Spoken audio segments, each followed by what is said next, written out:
Y eso es lo que le está dando todo el país, ¿no? Fuerza, fuerza a Egan. Por eso a esta hora, iniciando la recuperación justamente, Egan Bernal está en compañía de su familia y hacemos contacto de inmediato con nuestro compañero Cristian Sandoval, que está pendiente de todo lo que pasa. Cristian, ¿dónde se encuentra en este momento?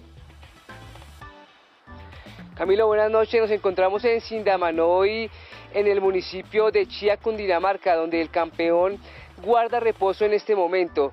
Por supuesto, esta fue la indicación que le dieron los especialistas luego de salir de la clínica. Nos enteramos que está con gente muy cercana, con su familia.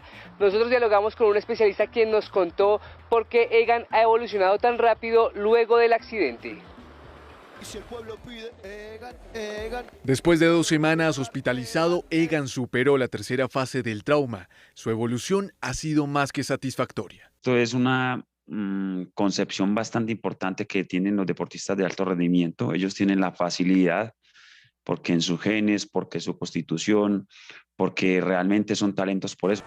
Con esto, el deportista inicia su etapa de recuperación, donde los planos mental y físico van de la mano.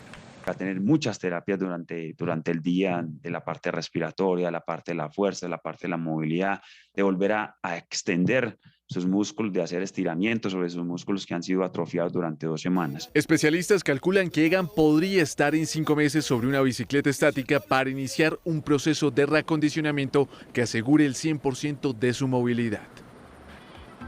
Camilo, también dialogamos con una persona del equipo de prensa de Egan, quien manifestó que el campeón en este momento estará 100% concentrado en su recuperación.